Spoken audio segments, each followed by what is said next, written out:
Cancer ہو نا کسی بندے کو تو شعاؤں کے ذریعے سے علاج کرتے ہیں. اگر جسمانی بیماریوں کا علاج شعاؤں کے ذریعے سے ممکن ہے تو روحانی بیماریوں کا علاج پھر اس سے کیوں ممکن نہیں ہے؟ اس لیے اللہ والوں کی صحبت چند منٹ کی بھی ہو اس کی اپنی برکات ہوتی ہیں. ان دو طریقوں سے انسان کا دل، اس کی نجاست ختم ہوتی ہے اور دل صاف شفاف ہو جاتا ہے، دل منور ہو جاتا ہے. اکثر سالکین کو یہ دیکھا کہ وہ اذکار کرتے تو ہیں مگر کم کرتے ہیں، زیادہ ذکر نہیں کرتے، اور اس کوتاہی کی وجہ سے پھر کئی سال لگے رہتے ہیں مگر مقصود حاصل نہیں ہوتا. مقصود حاصل تو تب ہوگا کہ جب مقدار پوری ہوگی. اب 5 منٹ کا مراقبہ کبھی کیا کبھی نہ کیا، اور جی حضرت تسبیحات تو ہو جاتی ہیں مراقبہ نہیں ہوتا. بھئی تسبیحات تو وٹامن کی مانند تھیں. جب آدمی بیمار ہوتا ہے نا تو ڈاکٹر اس کو 2 طرح کی دوائی دیتا ہے. ایک اینٹی بایوٹک دیتا ہے کہ جس سے اس کا بخار اترے، اور دوسرا وٹامن وغیرہ دیتا ہے تاکہ اس بندے کے کمزوری جو ہے وہ ختم ہو جائے، یا درد کی دوائی دیتا ہے تاکہ درد نہ محسوس ہو. اب ایک بندہ درد کی دوائی بھی کھا لے، وٹامن بھی کھا لے اور اینٹی بایوٹک نہ کھائے، اس کی تو بخار کبھی نہیں اتر سکتا. اسی طرح ہم اگر تسبیحات کر لیں گے، چاہے درود شریف کی ہیں یا استغفار کی ہیں، اور مراقبہ نہیں کریں گے تو دل کی کیفیت نہیں سنورے گی. ان تسبیحات سے یقیناً ثواب ملتا ہے، یہ بڑے عظیم اعمال ہیں درود شریف پڑھنا یا استغفار پڑھنا، لیکن دل کی صفائی کا تعلق ذکر کے ساتھ ہے. سیدنا صدیق اکبر اللہ عنہ نے فرمایا لِكُلِّ شَيْءٍ ثَقَالَةٌ وَثَقَالَةُ الْقُلُوبِ ذِكْرُ اللَّهِ. ہر چیز کے لیے ایک پالش ہوتی ہے، اور دلوں کی پالش اللہ کی یاد ہے. تو جو انسان اللہ کا ذکر کثرت سے کرے گا تب اس کا دل منور ہوگا، دل اس کا صاف ہوگا. تو اس کے لیے ہمیں ذکر کثیر کرنے کی ضرورت ہے، تب جا کے یہ دل کی ظلمت دور ہوگی. ہم نے دیکھا ہے کہ اگر کسی لوہے کے ٹکڑے پر زنگ زیادہ لگا ہوا ہو نا تو پھر اس کے اوپر ریگ مال بھی خوب لگانا پڑتا ہے. ایک آدھ دفعہ ریگ مال پھیرنے سے وہ ٹھیک نہیں ہوتا. انسان کا دل بھی اسی طرح گناہوں کی وجہ سے سیاہ ہو جاتا ہے، زنگ آلود ہوتا ہے. اللہ تعالیٰ ارشاد فرماتے ہیں کلا بل ران علی قلوبہم ما کانوا یکسبون. کیوں نہیں، ان کی بدعمالیوں کی وجہ سے ان کے دلوں پر زنگ لگا دیا گیا. تو گناہوں کی وجہ سے دلوں پہ زنگ لگ جاتا ہے، اور یہ زنگ اگر زیادہ ہو جائے تو اس کے لیے پھر محنت بھی زیادہ کرنی پڑتی ہے، ریگ مال بھی خوب لگانا پڑتا ہے. عورتیں اچھی طرح جانتی ہیں جو برتن زیادہ میلا ہو وہ ایک دفعہ پانی میں دھونے سے صاف نہیں ہوتا، اس کو 2 3 دفعہ دھونا پڑتا ہے، بلکہ اس کو مانجنا پڑتا ہے اچھی طرح، تب جا کے برتن صاف ہوتا ہے. اسی طرح دل کے برتن کو بھی اگر ہم صاف کرنا چاہتے ہیں تو ہمیں محنت کرنی پڑے گی. دل ہم داغ داغ شو پمبا کجا کجا نے ہم، یہ دل تو سارا داغ ہی داغ بن گیا، اس پر مرہم کہاں کہاں ہم رکھیں. ویسے انسان سوچتا ہے کہ جی میرا دل تو بالکل ٹھیک ہے، لیکن جب اس کو صاف کرنے لگتا ہے نا سمجھ تب لگتی ہے کہ یہ کتنا مشکل کام ہے. مصحفی ہم تو سمجھتے کہ ہوگا کوئی زخم، مصحفی ہم تو سمجھتے تھے کہ ہوگا کوئی زخم، تیرے دل میں تو بہت کام رفو کا نکلا. یہ تو جب کریں گے تب پتہ چلے گا کہ دل میں کتنے داغ لگے ہیں اور کتنی جگہوں پہ زخم لگے ہیں. اب ان کو سینے کی اور صاف کرنے کی ضرورت ہے. تو ذکر کی کثرت نہ ہونا ہماری رکاوٹ بنیادی ہوتی ہے. یعنی اکثر سالکین میں جو چیز کمی نظر آتی ہے نا، تعلق بھی رکھتے ہیں، عقائد بھی ٹھیک ہوتے ہیں، آتے جاتے بھی ہیں، مگر معمولات پابندی سے نہیں کرتے ہیں تو تھوڑا کرتے ہیں، اور اس کوتاہی کی وجہ سے دل صاف نہیں ہوتا. وہ جو اللہ تعالیٰ کی محبت کی شمع جلتی ہے دل میں وہ نہیں جل پاتی. پھر کہتے ہیں جی کہ اتنے سال گزر گئے، اور بعض تو احباب عجیب، حضرت بس میں آیا ہوں اور ارادہ تو میرا تھا کہ میں کئی مشائخ کے پاس گیا، لیکن پھر میں نے کہا کہ نہیں میں آپ سے بیعت ہوتا ہوں. یعنی احسان بھی چڑھاتے ہیں. کہ میں نے اوروں سے بیعت ہونے کے بجائے آپ سے بیعت کی ہے. تو حضرت بس میں آپ کے پاس آیا ہوں, آپ کا دامن پکڑا ہے, بس ہم سے تو کچھ ہوتا نہیں, آپ ہی نے کچھ کرنا ہے. اور کئی دفعہ آئیں گے اور کہیں گے کہ حضرت بس میں کیا کروں, میں تو کمزور ہوں, مجھ سے تو کچھ نہیں ہونا اور معاملات بھی نہیں ہوتے, بس آپ کوئی دعا کر دیجئے, کوئی توجہ کر دیجئے تاکہ میرا کام بن جائے. یعنی شروع سے ہی نیت لے کے آتے ہیں کہ ہم نے کچھ نہیں کرنا, جو کرنا ہے آپ نے کرنا ہے. اور بعض اوقات آ کے کہتے ہیں حضرت وہ بیوی بھی نہیں مانتی, اس کے لیے بھی کوئی تعویذ دے دیں تاکہ وہ فرمانبردار ہو جائے, اور ذکر اذکار کے لیے فرصت نہیں ملتی, بس آپ ہی نے کچھ کرنا ہے, حضرت کچھ توجہ کر دیجئے. یعنی شیخ کے ذمہ کام لگاتے ہیں کہ آپ ہی کریں جو کرنا ہے. اور بعض اوقات تو آتے ہیں اور ملتے ہیں اور پہلے ہی کہہ دیتے ہیں کہ حضرت ویسے مجھے جلدی واپس بھی جانا ہے, لیکن میں نے کہا نہیں میں مل کے آتا ہوں, تو اس لیے ٹائم میرے پاس کم ہے, بس آپ ہی کوئی توجہ کر دیں اور مجھے جلدی واپس جانا ہے. اب اگر محنت کرنے والوں کا یہ حال ہو کہ جلدی واپس جانا ہے, تو بتائیں پھر دل کی صفائی کیسے ہوگی؟ اصل وجہ یہ ہے کہ ہم اس کی بیماریوں کو صحیح بیماری ہی نہیں سمجھتے, اس کے گھمبیر پن کا بھی ہمیں اندازہ نہیں ہوتا کہ یہ کتنی بری بیماری ہے, مہلک بیماری ہے, اور ہمیں اس سے نجات پا کے رہنا ہے. تو ذکر کی کثرت کریں گے تو دل منور ہوگا اور اللہ تعالیٰ دل کو نرم کر دیں گے. ذکر کے اندر یہ خوبی ہے کہ یہ انسان کے دل سے دنیا کی محبت کو نکال دیتا ہے. جتنا ذکر زیادہ کریں گے اتنا ذات کی محبت زیادہ آئے گی. یہ اصول یاد رکھیں کہ ذکر سے ذات کی محبت پیدا ہوتی ہے. آپ کسی چیز کا زیادہ ذکر شروع کر دیں, آپ کے دل میں اس کی محبت آنی شروع ہو جائے گی. ابھی آپ بیٹھے ہیں, آپ کے سامنے آئس کریم کا تذکرہ شروع کر دیں, ونیلا فلیور ایسی ہوتی ہے, فلاں ایسی, تو تھوڑی دیر کے بعد بہت سارے نوجوانوں کا دل چاہے گا کہ ہم یہ فلیور کی آئس کریم کھا ہی لیتے. تو تذکرے سے محبت آتی ہے. یہ شریعت کا حسن ہے. اس لیے شریعت نے کہا کہ کوئی عورت اپنے میاں کے سامنے کسی غیر عورت کا تذکرہ مت کرے. کیوں؟ کہ تذکرہ کرنے سے دل کے اندر تعلق جڑ جاتا ہے. یہ حسن ہے شریعت کا. تو ہم اللہ تعالیٰ کا ذکر کثرت کے ساتھ کریں گے, اس کا نتیجہ یہ ہوگا کہ ہمارے دلوں میں اللہ تعالیٰ کی محبت آئے گی اور دل ہمارا اللہ تعالیٰ کی محبت سے بھر جائے گا. چنانچہ حضرت اقدس تھانوی رحمۃ اللہ علیہ نے ایک عجیب تمثیل لکھی ہے. ملکہ بلقیس کے بارے میں قرآن پاک میں آیت ہے کہ اس نے اپنے امراء سے جب مشورہ کیا تھا کہ بھئی سلیمان علیہ السلام کا خط آیا ہے تو اب اس کے جواب میں کیا کروں, تو سب نے کہا تھا کہ جو آپ قدم اٹھائیں گی ہم آپ کے ساتھ ہوں گے. وہ سمجھدار تھی, اس نے کہا ان الملوک اذا دخلوا قریۃ, کہ جب بادشاہ کسی قریہ میں بستی میں داخل ہوتے ہیں, افسدوها, وہ اس میں فساد مچا دیتے ہیں, وجعلوا اعزت اہلها اذلہ, اور دنیا اور جو لوگ اس کے اندر معزز ہوتے ہیں ان کو ذلیل کر کے نکال دیتے ہیں. یہ تو ظاہری معنی ہیں اس آیت کے. تو حضرت اقدس تھانوی رحمۃ اللہ فرماتے ہیں کہ یہ ایک عجیب تمثیل ہے.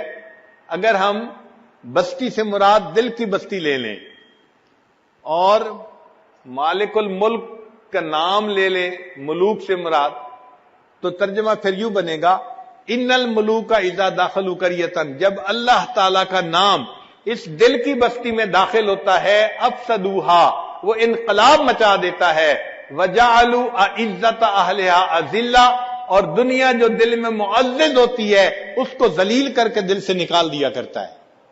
تو اللہ تعالیٰ کا نام انسان کے دل سے دنیا کی محبت کو مٹا دیتا ہے اور اللہ تعالیٰ کی محبت سے دل کو بھر دیتا ہے. اور اگر آپ غور کریں تو ہماری زندگی کا مقصد بھی اللہ ہی کی یاد ہے. اللہ نے پیدا جو کیا عبادت کے لیے, تو عبادت کا اصل مقصد اللہ کی یاد ہے. تو اصل مقصود اللہ کی یاد ہے, اسی سے یہ دنیا قائم ہے. اور دنیا کی ہر چیز اللہ کا ذکر کرتی ہے, جو بھی زندہ چیز ہے وہ ذکر کرتی ہے. اللہ تعالیٰ قرآن مجید میں ارشاد فرماتے ہیں وَإِن مِّن شَيْءٍ إِلَّا يُسَبِّحُ بِحَمْدِهِ, جو کوئی بھی چیز ہے وہ اللہ کی تسبیح بیان کرتی ہے. وَلَٰكِن لَّا تَفْقَهُونَ تَسْبِيحَهُمْ, تم اس کی تسبیح کو سمجھ نہیں سکتے. تو ہم نہیں سمجھ سکتے لیکن ہر چیز اللہ کی تصویر بیان کر رہی ہوتی ہے۔ ہمیں ایک مرتبہ اس کا تجربہ بھی ہوا، امریکہ میں ایک ایسی ریاست میں جانے کا موقع ملا جہاں کوئی 15-20 پاکستانی ڈاکٹر ایک ہی جگہ رہتے تھے، تو ایک ہفتہ ان کے یہاں قیام تھا۔ ان میں سے ایک صاحب جو تھے وہ دل کے اسپیشلسٹ تھے، قدرتاً انہی کے یہاں قیام تھا۔ وہ مجھے کہنے لگے کہ حضرت آپ نے ہماری روحانی بیماریوں کا علاج تو ہمیں بتا دیا، اب میں آپ کو صبح ہاسپٹل لے جاؤں گا اور آپ کے دل کو میں چیک کروں گا۔ ہم نے کہا جی ٹھیک ہے، چنانچہ وقت تھا ہم اس کے ساتھ ہاسپٹل چلے گئے۔ انہوں نے ہمیں جا کے وہاں ایک کمرے میں مشین کے آگے لٹا لیا اور دل کو چیک کرنا شروع کیا۔ ایکو کارڈیوگرام اس کو کہتے ہیں۔ وہ دل کی تصویر آ جاتی ہے اور دل کی رگوں میں کیسے خون جا رہا ہے اور آ رہا ہے اس کی پوری تفصیل اس کے اندر ہوتی ہے۔ جب انہوں نے اسکرین پہ دکھایا تو مجھے کہنے لگے دیکھیں یہاں سے خون جا رہا ہے اور یہاں سے خون آ رہا ہے اور اتنی مقدار سے جا رہا ہے اور آپ کی شریانیں اس وقت ٹھیک ہیں اور 80% کام کر رہی ہیں 100 کی بجائے۔ تو اس عمر میں 80% بہت اچھی چیز تھی۔ کہنے لگے جی میں بہت مطمئن ہوں آپ کے دل کی کیفیت سے۔ پھر اس کے بعد کہنے لگے کہ حضرت میں آپ کو آپ کے دل کی آواز سناؤں؟ کیا سنائیں؟ تو انہوں نے ایک بٹن آن کیا، جیسے ہی بٹن آن کیا تو آواز آنے لگ گئی، جیسے دل جو ہے وہ خون کو پمپ کر رہا ہے۔ وہ کہنے لگا جی کہ ہماری میڈیکل کی کتابوں میں لکھا ہے کہ دل جب خون کو پمپ کرتا ہے نا تو لب ڈب کی آواز آتی ہے، لب ڈب یہ آواز آتی ہے۔ اس کو ہم نے بھی سنا، لیکن قدرتاً میرا ذہن دوسری طرف گیا۔ میں نے کہا ڈاکٹر صاحب اصل وجہ یہ تھی کہ یہ کافر لوگ ہیں، یہ دل کی آواز کو سنتے ہیں تو ان کو لب ڈب نظر آتا ہے۔ آپ ذرا غور کریں، مجھے تو یہ کچھ اور آواز نظر آتی ہے۔ تو وہ غور سے مجھے دیکھ لگے، حضرت کون سی آواز؟ میں نے کہا یہ تو دل لب ڈب نہیں کر رہا، یہ تو رب رب رب رب کر رہا ہے۔ جب اس کو یہ کہا تو وہ بڑے حیران ہوئے، پھر کہنے لگے اچھا اس کو دیکھتے ہیں۔ پھر انہوں نے غور سے اس کو دیکھا اور پھر کہنے لگے حضرت رب رب کی آواز بالکل اس کے زیادہ قریب ہے۔ انہوں نے فیصلہ کر دیا کہ واقعی انسان کا دل جو خون پمپ کر رہا ہوتا ہے وہ آواز رب رب کی پیدا ہو رہی ہوتی ہے۔ میں نے کہا آج مسئلہ سمجھ میں آ گیا، اگر ہر زیرو کا دل جو خون پمپ کرتا ہے اس کی آواز رب رب پکار رہی ہے، اس کا مطلب یہ کہ جتنی زیرو دنیا کے اندر ہیں سب کے جسم اللہ کا ذکر کر رہے ہوتے ہیں۔ اللہ تعالیٰ نے تو قرآن مجید میں فرما دیا وَإِن مِّن شَيْءٍ إِلَّا يُسَبِّحُ بِحَمْدِهِ وَلَٰكِن لَّا تَفْقَهُونَ تَسْبِيحَهُمْ۔ تو واقعی بات ایسی ہے کہ ہمارا جسم اللہ کا ذکر کر رہا ہوتا ہے، باقی ہم خود اللہ کا ذکر کریں تو پھر کامل جسم اللہ کا ذکر کرے گا، ورنہ آدھا تو کر ہی رہا ہوتا ہے اور باقی آدھا غافل ہوتا ہے۔ تو ہمیں اللہ تعالیٰ کا ذکر کثرت کے ساتھ کرنا چاہیے تاکہ اس کے اثرات ہمارے دلوں پر مرتب ہوں۔ چنانچہ انسان کا یہ جو ذکر ہے یہ انسان کے لیے جان کی مانند ہے، روحانی جان کی مانند ہے۔ چنانچہ حدیث پاک میں آتا ہے، ابو موسیٰ اشعری رضی اللہ تعالیٰ عنہ روایت کرتے ہیں، قول النبی صلی اللہ علیہ وسلم مثل الذی یذکر ربہ والذی لا یذکر ربہ مثل الحی والمیت، کہ مثال اس شخص کی جو ذکر کرتا ہے اور اس کی جو ذکر نہیں کرتا زندہ اور مردہ کی مانند ہے۔ یعنی ذکر کرنے والا انسان زندہ ہے اور ذکر نہ کرنے والا شخص وہ مردہ کی مانند ہے۔ تو یہ روحانی زندہ اور روحانی مردہ ہے گویا۔ دیکھیے اللہ کے حبیب صلی اللہ علیہ وسلم نے 1400 سال پہلے بتا دیا کہ ذکر کرنے والا انسان زندہ کی مانند اور ذکر نہ کرنے والا وہ مردہ کی مانند ہے۔ پھر نبی علیہ السلام نے ایک اور بہت پیاری مثال سے بات سمجھائی کہ جس طرح خزاں کے موسم میں درختوں کے پتے جھڑ جاتے ہیں اور خشک ہو جاتے ہیں، اگر اس وقت درمیان میں ایک بالکل سرسبز درخت ہو تو وہ کتنا حسین اور اچھا لگتا ہے۔ نبی علیہ السلام نے فرمایا کہ ذاکر اللہ فی الغافلین کالذی یقاتل عن الفارین، کہ اللہ کا ذکر کرنے والا غافلین میں بیٹھ کر وہ ایسے ہے جیسے کہ فرار ہونے والوں سے قتال کرنے والا شخص ہوتا ہے. وَذَاكِرُ اللَّهَ فِي الْغَافِلِينَ كَالشَّجَرَةِ الْخَضْرَاءِ فِي وَسْطِ الشَّجَرِ الَّذِي تُحَاطُ وَرَقَةٌ مِّنَ الصَّرِيدِ. جیسے خزاں کے موسم میں بے برگ و بار درختوں کے درمیان سرسبز درخت ہوتا ہے، اس طرح غافل لوگوں کے درمیان بیٹھ کر ذکر کرنے والا انسان اللہ کی نظر میں یوں حسین اور اچھا معلوم ہوتا ہے. ایک اور حدیث پاک میں نبی علیہ السلام نے ارشاد فرمایا، صحابی اللہ عنہ کہتے ہیں کہ سمعت رسول اللہ صلی اللہ علیہ وسلم یقول ما صید سید ولا عضدت عضات ولا قطعت وشیجت الا بقلت التسبیح. کوئی شکار یعنی پرندہ شکار نہیں ہوتا اور کوئی ٹہنی نہیں ٹوٹتی مگر یہ کہ تسبیح کی قلت کی وجہ سے، یعنی وہ تسبیح جب کم کرتے ہیں پھر شکار ہو جاتے ہیں. اللہ کی شان دیکھیے کہ پرندے جب تک اللہ کا ذکر کرتے رہتے ہیں اس وقت تک کوئی ان کو شکار نہیں کر سکتا. جب ذکر میں کوتاہی ہوتی ہے، کمی ہوتی ہے، تو اس وقت ان کو گویا موت دے دی جاتی ہے. ابو الدرداء رضی اللہ عنہ روایت کرتے ہیں، ما اخذ طائر ولا حوت الا بتضییع التسبیح. کوئی پرندہ نہیں پکڑا جاتا، کوئی مچھلی نہیں پکڑی جاتی مگر جب وہ تسبیح کو ضائع کرتی ہے، یعنی اللہ کا ذکر کم کرتی ہے، اس وقت اس کو پکڑ لیا جاتا ہے. انس رضی اللہ عنہ ایک حدیث پاک روایت کرتے ہیں، آجال البہائم کلھا وخشاش الارض فی التسبیح، کہ جو بہائم ہیں، جانور ہیں، ان کی جو زندگیاں ہیں اس کا تعلق ان کی تسبیح کے ساتھ ہے، اور جو زمین کے کیڑے ہیں، حشرات الارض ہیں، ان کا تعلق بھی زندگی کا ان کی تسبیح کے ساتھ ہے. اگر وہ تسبیح کرتے رہتے ہیں تو زندگی لمبی رہتی ہے، جب ذکر میں کمی کرتے ہیں فَإِذَا انْقَضَى تَسْبِيحُهَا قَبَضَ اللَّهُ أَرْوَاحُهَا. جب تسبیح چھوڑ دیتے ہیں اللہ تعالیٰ پھر ان کی روحوں کو قبض کروا دیتے ہیں. ایک اور حدیث پاک میں یزید بن مرشد رضی اللہ تعالیٰ عنہ فرماتے ہیں کہ نبی اسلام نے فرمایا، لا یصاد شیء من الطیر والحیتان الا بما یضیع من تسبیح اللہ، کہ جب کوئی پرندہ اللہ تعالیٰ کی تسبیح کو کم کرتا ہے، ضائع کر دیتا ہے، پھر اس پرندے کا شکار کیا جاتا ہے، یا مچھلی ضائع کر دیتی ہے تب مچھلی کو پکڑ لیا جاتا ہے.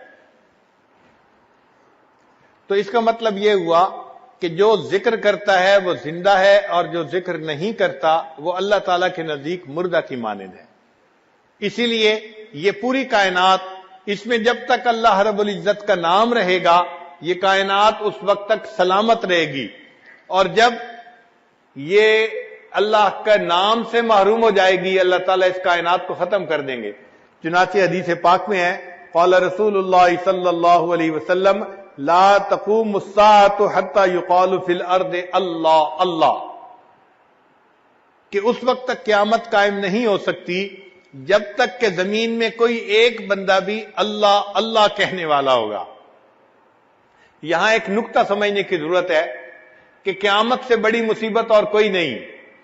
اتنی بڑی مصیبت اس وقت تک نہیں آ سکتی جب تک کہ ایک بندہ بھی اللہ اللہ کہنے والا ہے. اور ایک اور حدیث پاک میں ہے کہ اللہ تعالیٰ نے اسرافیل علیہ السلام کو حکم دیا ہے کہ اگر تم دنیا میں کسی بندے کو سنو کہ وہ میرا نام لے رہا ہے تو اس نام کو سننے کے بعد سور کو پھونکنے میں 40 سال کی تاخیر کر دینا.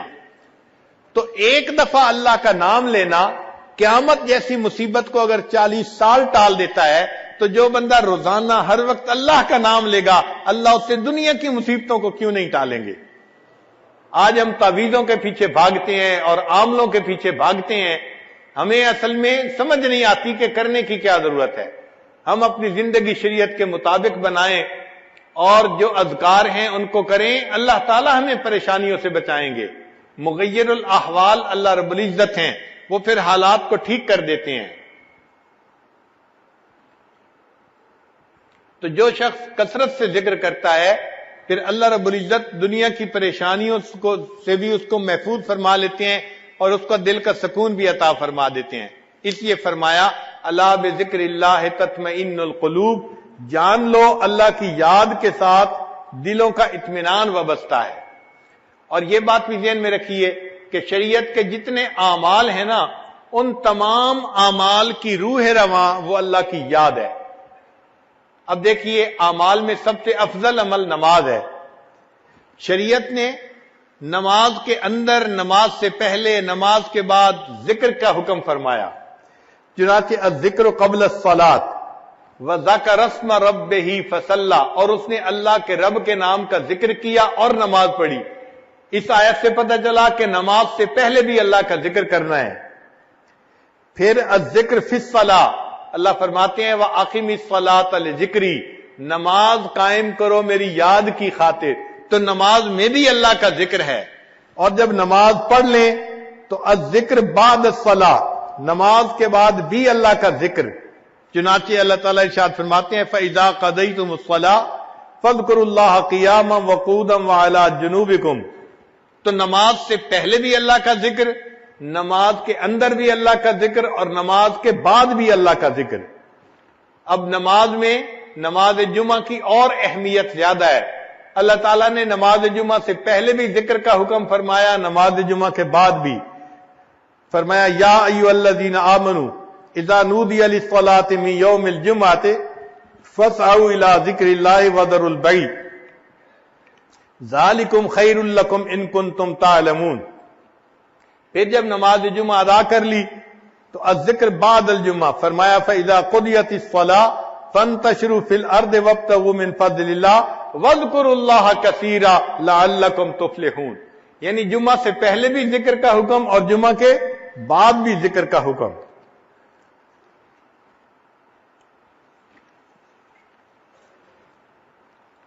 نماز کے بعد حج کا عمل لے لیجئے. اب حج کا عمل کتنا محترم بشان عمل ہے کہ جو بندہ حج مبرور کر کے آتا ہے وہ گناہوں سے اس طرح پاک ہوتا ہے جیسے اس دن پاک تھا جب اس کی والدہ نے اس کو جنم دیا تھا. یعنی جب پیدا ہوا تھا جیسے اس دن گناہوں سے پاک تھا، یہ حج کرنے سے اس طرح گناہوں سے پاک ہو جاتا ہے. الذکر فی الحج، ذرا غور کیجئے. اللہ تعالیٰ فرماتے ہیں وَاذْكُرُوا اللَّهَ فِي أَيَّامٍ مَّعْدُودَاتٍ. یہ ایام معدودہ ایام حج ہیں. اللہ فرماتے ہیں وَاذْكُرُوا اللَّهَ، تم ذکر کرو ان گنتی کے دنوں میں. ایک جگہ فرمایا وَأَذِّن فِي النَّاسِ بِالْحَجِّ يَأْتُوكَ رِجَالًا وَعَلَىٰ كُلِّ ضَامِرٍ يَأْتِينَ مِنْ كُلِّ فَجٍّ عَمِيقٍ لِيَشْهَدُوا مَنَافِعَ لَهُمْ وَيَذْكُرُوا اسْمَ اللَّهِ فِي أَيَّامٍ مَّعْلُومَاتٍ عَلَىٰ مَا رَزَقَهُم مِّن بَهِيمَةِ الْأَنْعَامِ. حدیث پاک میں بھی ہے، نبی علیہ الصلوۃ والسلام نے ارشاد فرمایا، ابو ہریرہ نے فرماتے ہیں کہ انہوں نے سنا نبی علیہ الصلوۃ والسلام کو یہ فرماتے ہوئے من طاف بالبیت سبعا لم یتکلم فیہ الا سبحان اللہ والحمد للہ ولا الہ الا اللہ واللہ اکبر ولا حول ولا قوۃ الا باللہ محیت عنہ عشر سیئات وکتبت لہ عشر حسنات ورفع لہ عشر درجات. کہ جو بندہ اس طرح طواف کرے، 7 چکر لگائے کہ اس میں وہ سبحان اللہ والحمد للہ ولا الہ الا اللہ واللہ اکبر یہ پڑھتا رہے، اس کے سوا کوئی کلام نہ کرے، اللہ تعالیٰ 10 گناہوں کو مٹا دیتے ہیں، 10 نیکیاں عطا فرما دیتے ہیں اور 10 درجے بلند فرما دیتے ہیں. اس کا مطلب یہ ہوا کہ طواف کے اندر بھی اللہ کا ذکر مقصود ہے کہ انسان اللہ کا ذکر کثرت کے ساتھ کرے. تو حج کے دوران بھی اللہ کا ذکر ہے. پھر جب انسان حج کر لے الذکر بعد الافادۃ من عرفات، اللہ تعالیٰ فرماتے ہیں لیس علیکم جناح ان تبتغوا فضلا من ربکم فاذا افضتم من عرفات فاذکروا اللہ عند المشعر الحرام واذکروہ کما ہداکم وان کنتم من قبلہ لمن الضالین. تو دیکھو اس کے بعد بھی وقوف عرفات کے بعد بھی ذکر کا حکم ہے. اور الذکر بعد قضاء المناسک، جو مناسک حج ہیں ان کو کرنے کے بعد بھی پھر ذکر کا حکم. فَإِذَا قَضَيْتُم مَنَاسِكَكُمْ فَاذْكُرُوا اللَّهَ كَذِكْرِكُمْ آبَاءَكُمْ أَوْ أَشَدَّ ذِكْرًا. تو مناسک کرنے کے بعد بھی ذکر ہے. پھر الذکر عند النحر، جب قربانی کرنی ہوتی ہے حج کے دوران تو اس وقت بھی ذکر کا حکم دیا. فرمایا لن ینال اللہ لحومها ولا دماؤها ولکن ینالہ التقوی منکم کذالک سخرها لکم لتکبروا اللہ علی ما ہداکم وبشر المحسنین. تو اس وقت بھی اللہ کا ذکر. تو اس سے معلوم ہوتا ہے کہ نماز سے پہلے بھی، نماز کے درمیان بھی، نماز کے بعد بھی، جمعہ سے پہلے بھی، جمعہ کے بعد بھی، اور حج میں، حج سے پہلے بھی اور حج کے دوران بھی اور حج کے بعد بھی، مناسک کے بعد بھی. تو معلوم ہوا کہ جتنے اعمال ہیں اصل میں ان کی روح رواں اللہ تعالیٰ کی یاد ہی ہے، اللہ تعالیٰ کا ذکر ہی ہے. آپ دیکھ لیجئے، ہم روزہ رکھتے ہیں تو روزے میں بھی اللہ تعالیٰ کی یاد کا حکم. چنانچہ اللہ تعالیٰ فرماتے ہیں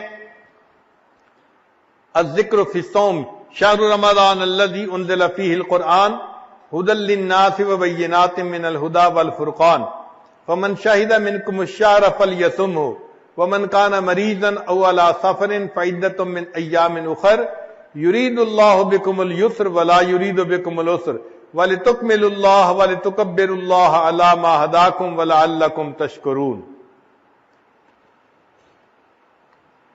اب روزے کے بعد انسان دین کی دعوت کا کام کرتا ہے. یہ بھی ابتدا سے لے کے انتہا تک ذکر اس کے ساتھ جڑا ہوا ہے. چنانچہ جب حضرت موسیٰ علیہ السلام کو نبوت ملی تو انہوں نے اللہ رب العزت کی بارگاہ میں فریاد کی کہ اللہ میرے بھائی کو بھی میرا معاون بنا دیجئے. تو اس وقت انہوں نے کیا تھا، یہ کہا کہ وَاجْعَل لِّي وَزِيرًا مِّنْ أَهْلِي هَارُونَ أَخِي أُشْدُدْ بِهِ أَذْرِي وَأَشْرِكْهُ فِي أَمْرِي كَيْ نُسَبِّحَكَ كَثِيرًا وَنَذْكُرَكَ كَثِيرًا.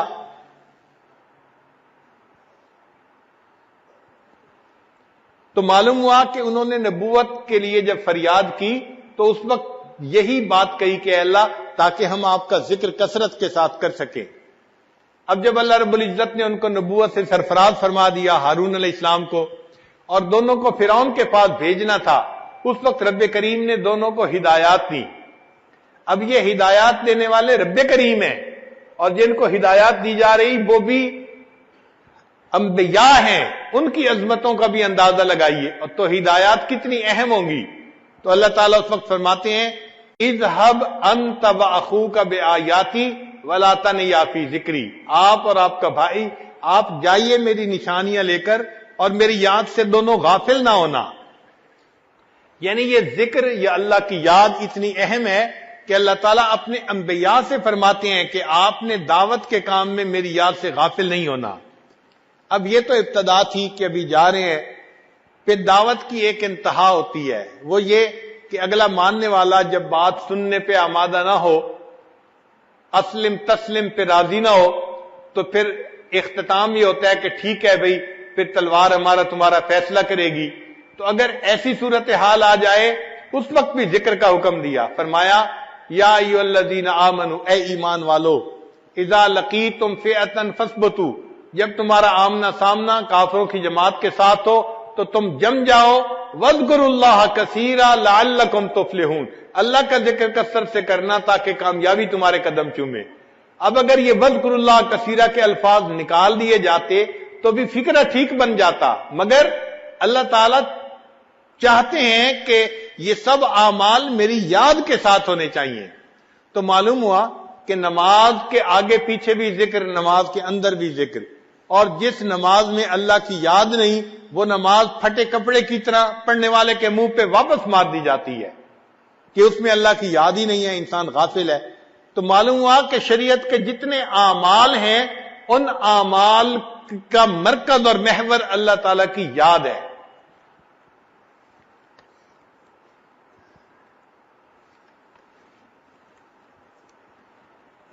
اس لیے اللہ تعالیٰ کا ذکر اس کی بہت زیادہ فضیلت ہے. حضرت عبداللہ رضی اللہ عنہ روایت کرتے ہیں کہ ایک اعرابی نبی علیہ السلام کی خدمت میں حاضر ہوئے اور انہوں نے کہا اے اللہ کے حبیب صلی اللہ علیہ وسلم ای الناس خیر، کون سا بندہ سب سے بہتر ہے؟ فقال، نبی علیہ السلام نے فرمایا طوبی لمن طال عمرہ وحسن عملہ، مبارک ہے وہ بندہ جس کی عمر طویل ہو اور اس کے عمل اچھے ہوں.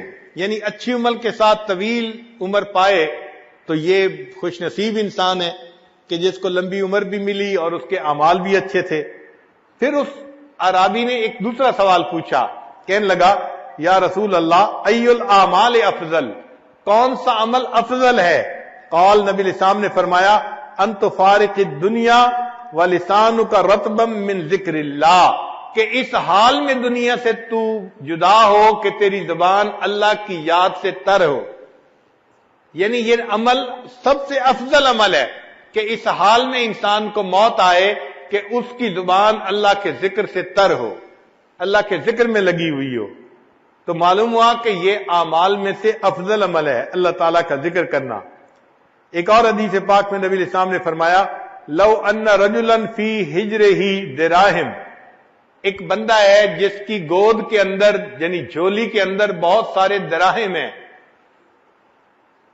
اور وہ یقسمھا، وہ ان دراہم کو اللہ کے راستے میں صدقہ کر رہا ہے، وآخر، اور دوسرا بندہ ہے یذکر اللہ، جو بیٹھا ہوا اللہ کا ذکر کر رہا ہے، اس کے پاس مال پیسہ نہیں، بس وہ اللہ کی یاد میں لگا ہوا ہے، تو فرماتے ہیں کہ کان الذاکر للہ افضل، جو اللہ کا ذکر کر رہا ہے وہ اس صدقہ کرنے والے شخص سے زیادہ فضیلت رکھتا ہے۔ اب بتائیے، ایک طرف مال اللہ کے راستے میں لٹا رہا ہے، مگر ذکر کرنے والے کو فرمایا کہ وہ زیادہ افضل ہے۔ ام انس رضی اللہ تعالی عنہا فرماتی ہیں قالت یا رسول اللہ، انہوں نے پوچھا ہے اللہ کے نبی صلی اللہ علیہ وسلم اوصنی، مجھے کچھ وصیت فرما دیجئے۔ قال اہجری المعاصی، تو گناہوں کو چھوڑ دے، ہجرت اختیار کر، فإنها افضل الہجرہ، یہ سب سے افضل ہجرت ہے، وحافظی علی الفرائض، اور فرضوں کے اوپر حفاظت کر، محافظت کر، یعنی فرض نمازوں کو ادا کر، فإنها افضل الجہاد، یہ افضل جہاد ہے، وأکثری من ذکر اللہ، اور اللہ کے ذکر کی کثرت کر، فإنک لا یأتین اللہ بشیء احب الیہ من کثرت ذکرہ، تو کوئی چیز اللہ کے پاس ایسی لے کے نہیں جا سکتی جو اللہ کو بہت محبوب ہو سوائے اس کے کہ تو نے اللہ کا ذکر کثرت کے ساتھ کیا ہو۔ تو انسان کا یہ عمل ایسا ہے کہ جو اللہ تعالیٰ کو بہت زیادہ محبوب، اللہ تعالیٰ اس بات کو بہت پسند فرماتے ہیں کہ میرا بندہ مجھے کثرت کے ساتھ یاد کرے۔ یہی ام انس رضی اللہ عنہ فرماتی ہیں کہ نبی علیہ السلام نے فرمایا کہ وَاذْكُرِ اللَّهَ كَثِيرًا فَإِنَّهُ أَحَبُّ الْأَعْمَالِ إِلَى اللَّهِ أَن تَلْقَاهُ بِهَا۔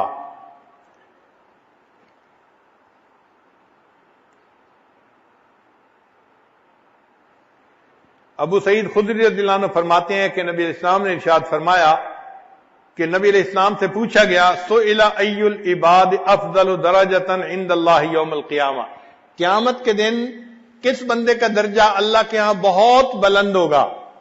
صحابہ کرام کتنے خوبصورت سوال پوچھا کرتے تھے کہ قیامت کے دن اللہ تعالیٰ کے ہاں کس بندے کا سب سے زیادہ درجہ بلند ہوگا؟ قال، نبی علیہ السلام نے فرمایا الذاکرون اللہ کثیرا، وہ لوگ جو کثرت سے اللہ کا ذکر کرتے ہوں گے ان کا درجہ قیامت کے دن اللہ کے ہاں سب سے بلند ہوگا۔ اس سے اندازہ لگائیے کہ اللہ رب العزت کے ہاں کثرت ذکر کی کتنی اہمیت ہے۔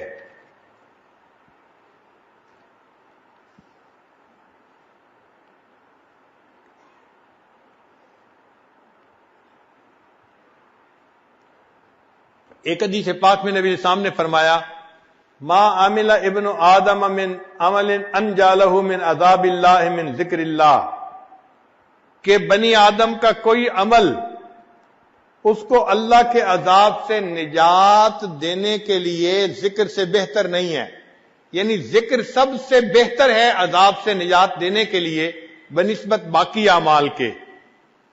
قالوا یا رسول اللہ، صحابہ اللہ نے سوال پوچھا اے اللہ کے حبیب صلی اللہ علیہ وسلم ولل جہاد فی سبیل اللہ، کیا اللہ کے راستے میں جہاد کرنا بھی عذاب سے اتنا نہیں بچاتا؟ قال، نبی علیہ السلام نے فرمایا ولل جہاد فی سبیل اللہ، اور اللہ کے راستے میں جہاد کرنا بھی اتنا عذاب سے نہیں بچاتا، الا ان تضرب بسیفک حتی ینقطع 3 مرات۔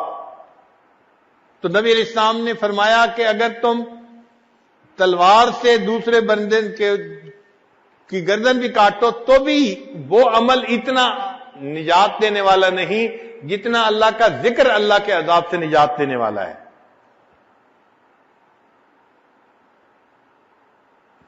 نبی علیہ السلام ایک مرتبہ مدینہ طیبہ سے مکہ مکرمہ کی طرف تشریف لے جا رہے تھے، تو ایک جگہ ایک پہاڑ تھا جس کا نام تھا جمدان۔ نبی علیہ السلام وہاں سے گزر رہے تھے تو نبی علیہ السلام نے فرمایا سبق المفردون، کہ مفرد لوگ آگے بڑھ گئے۔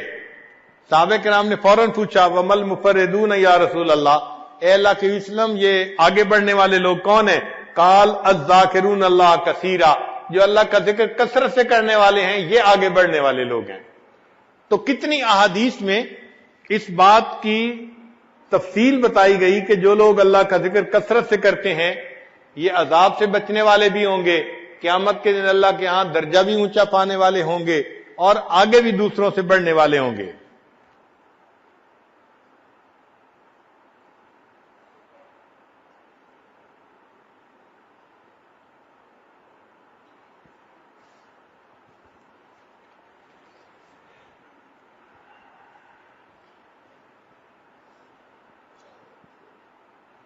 ابو سعید خدری رضی اللہ عنہ فرماتے ہیں کہ نبی السلام نے ارشاد فرمایا اعظم الناس درجۃ الذاکرون اللہ، کہ اللہ کے ہاں سب سے بلند مرتبہ پانے والے لوگ وہ ہوں گے جو اللہ کا ذکر کثرت کے ساتھ کرنے والے ہوں گے۔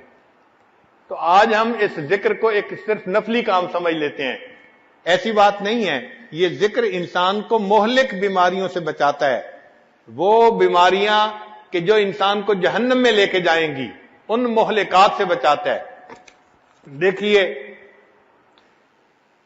ارشاد فرمایا لا يدخل الجنہ من کان فی قلبہ مثقال ذرۃ من کبر، جس بندے کے دل میں ذرہ کے برابر بھی تکبر ہوگا وہ جنت میں ہرگز داخل نہیں ہوگا۔ اب اگر ایک ذرہ کے برابر بھی تکبر ہوگا وہ بندہ جنت میں داخل نہیں ہو سکتا۔ اس بیماری کا علاج کرنا کتنا ضروری اور اہم ہے،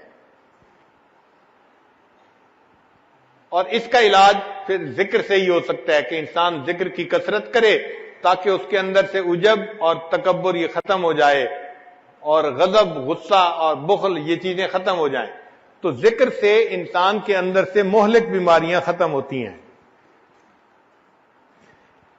پھر عجیب بات ہے کہ ذکر میں اور علم میں اللہ رب العزت نے ایک مناسبت رکھی ہے۔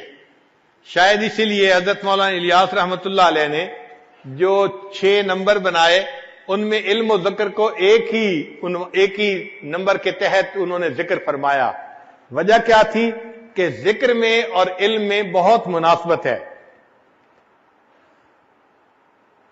چنانچہ ابو ہریرہ رضی اللہ عنہ فرماتے ہیں کہ نبی علیہ الصلوۃ والسلام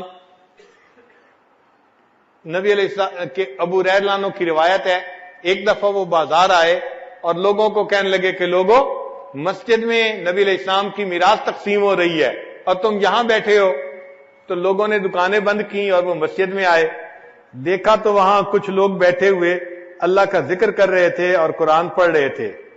انہوں نے کہا ابو ہریرہ آپ نے تو کہا تھا میراث تقسیم ہو رہی ہے۔ انہوں نے کہا اچھا وہاں کیا ہو رہا تھا؟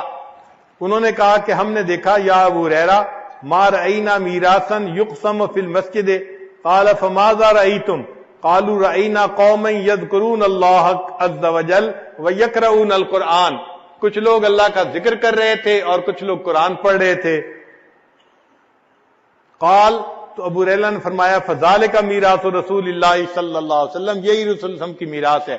تو یعنی ذکر جو ہے اس کو بھی نبی علیہ السلام کی میراث کہا گیا، اور علم تو نبی علیہ السلام کی میراث ہے۔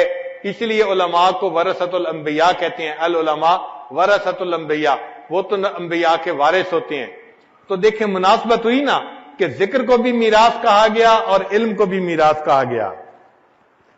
پھر حدیث پاک میں ہے کہ جو لوگ اللہ کے ذکر کی خاطر اکٹھے ہوتے ہیں تو ان کے اوپر اللہ تعالی رحمت نازل فرماتے ہیں اور فرشتے اترتے ہیں اور ان پر سکینہ نازل ہوتی ہے، اور پھر اللہ تعالیٰ ان کی مغفرت فرما دیتے ہیں۔ پھر فرشتے کہتے ہیں کہ اللہ فلاں بندہ تو ذکر کے لیے نہیں آیا تھا، وہ تو کسی اور کام کے لیے آیا تھا۔ اللہ تعالیٰ فرماتے ہیں ہم رجال اللہ یشقا جلیسہم، یہ ایسے بندے ہیں کہ ان کے پاس بیٹھنے والا بھی بدبخت نہیں ہو سکتا، اللہ اس کی بھی مغفرت فرما دیتے ہیں۔ تو جیسے یہ وعدہ ہے نا کہ ذکر کی مجلس میں بیٹھا ہوا بندہ، ان کے پاس کوئی آئے گا تو وہ محروم نہیں رہے گا۔ ہو بہو حدیث پاک میں یہی علم کے بارے میں ہے کہ اگر علم کی کوئی مجلس ہوگی اور کوئی بندہ آ کے ان کے ساتھ بیٹھ جائے، فرشتے کہتے ہیں کہ یا اللہ وہ تو اپنے کام کے لیے گزر رہا تھا، وہ علم سیکھنے والا نہیں تھا، اس نے تو لوگوں کو بیٹھے دیکھا، کچھ سیکھتے سکھاتے تو وہ ویسے ہی کھڑا ہو گیا۔ اللہ فرماتے ہیں ان کے بارے میں بھی جو علم پڑھ رہے تھے کہ یہ ایسی قوم ہے کہ ان کے پاس بیٹھنے والا بدبخت نہیں ہوتا۔ تو جو خوشخبری ذکر کی مجلس کے لیے تھی وہی خوشخبری علم کی مجلس کے لیے بھی ہے۔ تو اس سے بھی علم میں اور ذکر میں ایک مناسبت سامنے آتی ہے۔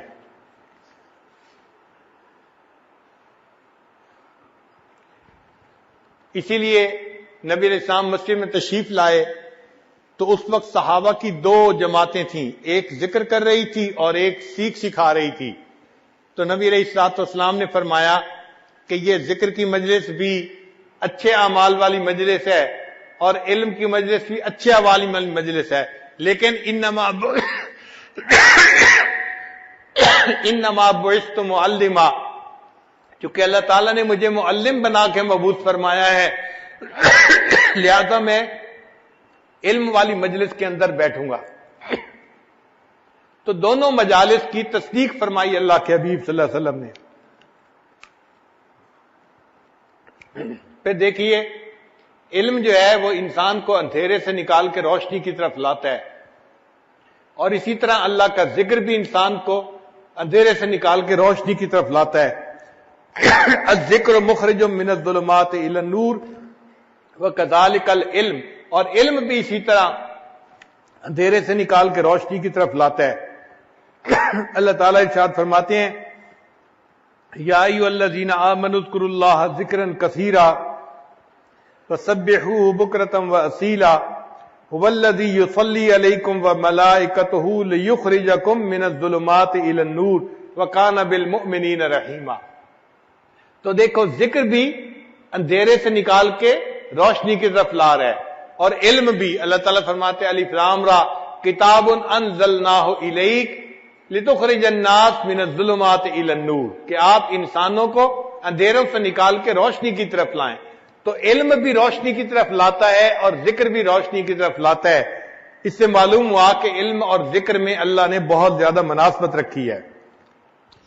پھر جو اللہ کا ذکر کرنے والا ہے وہ لعنت سے بچ جاتا ہے، اسی طرح علم والے بھی لعنت سے بچ جاتے ہیں۔ الذاکر مسون من اللعنت وکذالک العالم، ابو ریلہ نے فرماتے ہیں کہ نبی علیہ السلام نے ارشاد فرمایا الدنیا ملعونۃ وملعون ما فیہا الا ذکر اللہ وما والاہ وعالم او متعلم۔ تو دیکھیے عالم، متعلم اور ذکر کرنے والا یہ لعنت سے بچ گئے۔ باقی فرمایا دنیا کی ہر چیز جو ہے اس کے اوپر لعنت ملعون ہے۔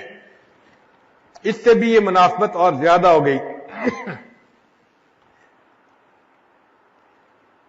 اور ایک آیت سے پتہ چلتا ہے کہ الغفلۃ عن الذکر علامت قلت العلم، کہ ذکر سے اگر غفلت کی جائے تو یہ بندے کے علم میں قلت کی علامت ہوتی ہے، اس سے بھی مناسبت ملتی ہے۔ اللہ تعالیٰ فرماتے ہیں وَلَا تُطِعْ مَنْ أَغْفَلْنَا قَلْبَهُ عَنْ ذِكْرِنَا وَاتَّبَعَ هَوَاهُ وَكَانَ أَمْرُهُ فُرُطًا۔ دوسری جگہ فرمایا فَأَعْرِضْ عَمَّنْ تَوَلَّىٰ عَنْ ذِكْرِنَا وَلَمْ يُرِدْ إِلَّا الْحَيَاةَ الدُّنْيَا ذَلِكَ مَبْلَغُهُم مِّنَ الْعِلْمِ إِنَّ رَبَّكَ هُوَ أَعْلَمُ بِمَنْ ضَلَّ عَنْ سَبِيلِهِ وَهُوَ أَعْلَمُ بِمَنِ اهْتَدَىٰ۔ پھر ایک ساتویں مناسبت کہ مجالس العلم ریاض الجنہ وکذالک مجالس الذکر۔ ایک حدیث پاک میں نبی علیہ السلام نے حلق الذکر، جو ذکر کے حلقے تھے، ان کو کہا اذا مررتم بریاض الجنۃ فرتعوا، اگر تم جنت کے باغوں میں سے گزرو تو چر لیا کرو۔ صحابہ نے پوچھا کہ کون سے جنت کے باغ؟ فرمایا حلق الذکر، ذکر کے حلقے۔ تو حدیث پاک میں ذکر کے حلقوں کو بھی جنت کے باغ کہا گیا، اور ایک دوسری روایت میں جو مجالس علم ہیں ان کو بھی جنت کا باغ کہا گیا. تو اس سے بھی مناسبت جو ہے وہ سامنے آتی ہے. پھر اہل الذکر حفتہم الملائکۃ وغشیتہم الرحمہ وکذالک اہل العلم، کہ جب ذکر کرنے کے لیے لوگ بیٹھ جاتے ہیں ان کو فرشتے ڈھانپ لیتے ہیں اور اللہ کی رحمت ان پر نازل ہوتی ہے. اسی طرح جو لوگ علم کو پڑھنے پڑھانے کے لیے بیٹھتے ہیں یا تکرار کے لیے بیٹھتے ہیں، فرشتے ان کو ڈھانپ لیتے ہیں، اللہ کی رحمت ان کو گھیر لیتی ہے. اور ویسے بھی القراءۃ و ذکر اللہ ذکر اسم اللہ متلازمان، اللہ کے نام کا ذکر اور قراءت یہ دونوں لازم و ملزوم ہیں. دیکھیے قرآن مجید کی جب وحی اتری تو سب سے پہلی آیت کون سی تھی؟ اقرا بسم ربک الذی خلق. تو رب کے نام کا ذکر اور قراءت یہ دونوں لازم و ملزوم چیزیں ہیں. اسی لیے ایک فرق ذرا سن لیجئے، ایک بندہ عالم ہے اور ذاکر نہیں تو اس سے پوچھنے کا حکم نہیں ہے. ایک بندہ ذاکر ہے اس سے پوچھنے کا حکم ہے. فرمایا فاسألوا اہل الذکر ان کنتم لا تعلمون، تم اہل ذکر سے پوچھو اگر تمہیں کسی بات کا پتہ نہیں ہے. یعنی وہ عالم جو اللہ کی یاد کرنے والا ہو، ایسا علم والا، وہ حقیقی عالم وہی انسان ہے.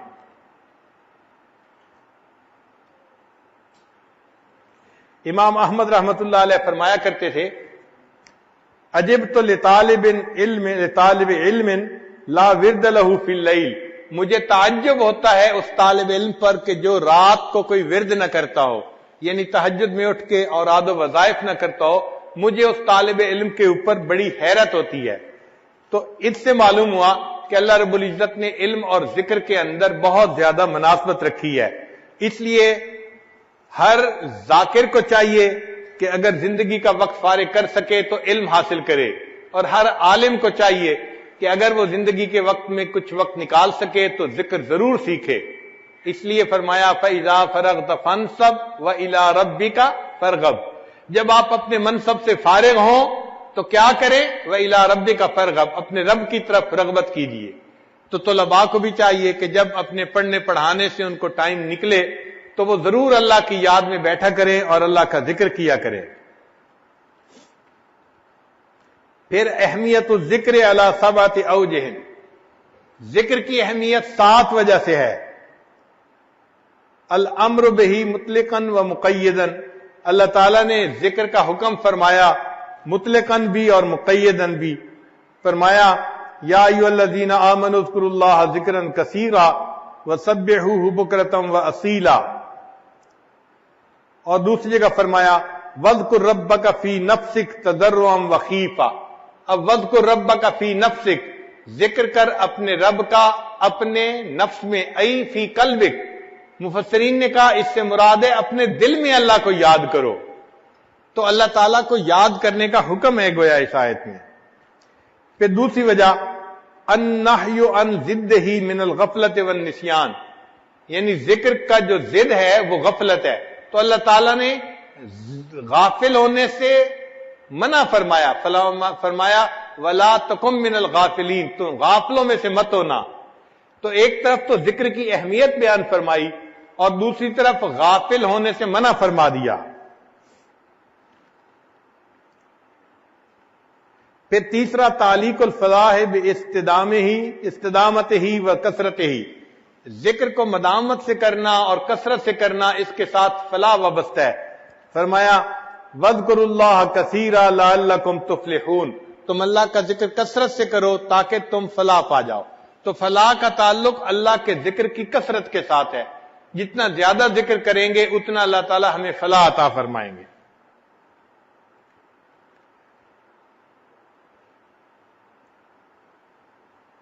اور جو لوگ اللہ کا ذکر کثرت سے کریں گے اللہ تعالیٰ ان کو بہترین اجر اور بدلہ عطا فرمائیں گے.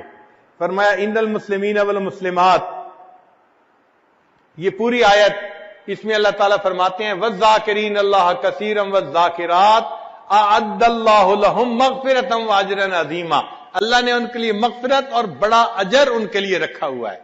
تو معلوم ہوا کہ ذکر کے اوپر اجر بھی اللہ تعالیٰ بہت عطا فرماتے ہیں. اور جو انسان ذکر سے غافل ہو اس کے لیے خسارے کی بات فرمائی گئی. چنانچہ رب کریم فرماتے ہیں یا ایھا الذین آمنوا لا تلھکم اموالکم ولا اولادکم عن ذکر اللہ.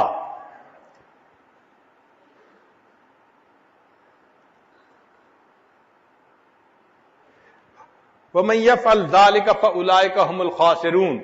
تو معلوم ہوا کہ جو انسان اللہ کے ذکر سے غافل ہوتا ہے وہ خسران میں پڑنے والا ہوتا ہے.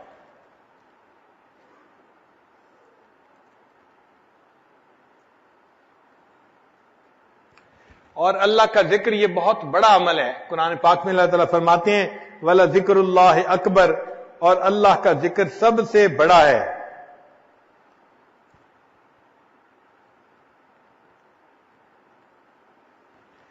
چنانچہ مفسرین فرماتے ہیں کہ ان ذکر اللہ اکبر من کل شیء فہو افضل الطاعات.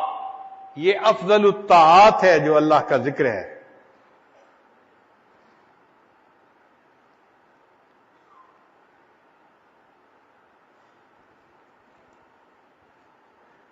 تو ان 7 وجوہات سے ذکر کی اہمیت سامنے آتی ہے.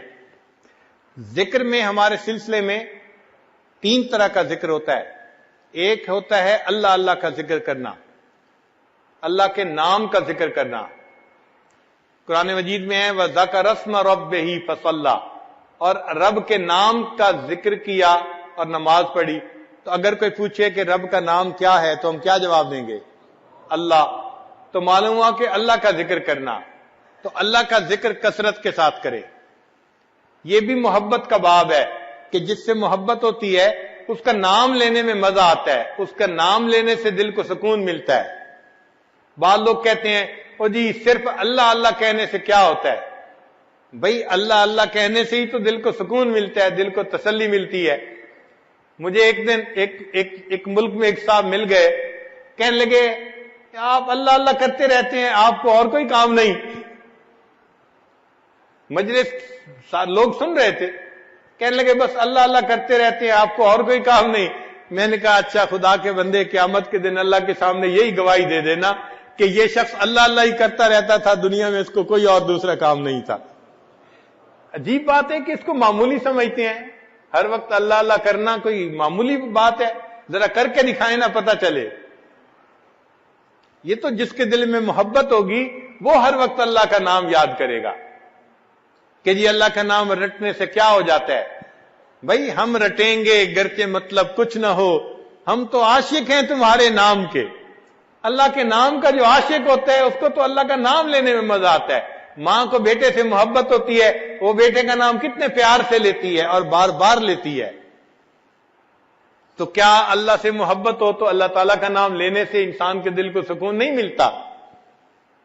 دیکھیں پانی کا ایک قطرہ گرتا ہے ٹونٹی سے اور نیچے چپس کا فرش ہوتا ہے، وہ پتھر کی طرح ہوتا ہے سخت، لیکن کچھ عرصے کے بعد اگر آپ دیکھیں تو اس میں بھی سوراخ ہو جاتا ہے جہاں ایک پانی کا قطرہ گر رہا ہوتا ہے. تو اگر پانی کا قطرہ تواتر سے گرتا رہتا ہے تو وہ پتھر میں راستہ بنا لیتا ہے.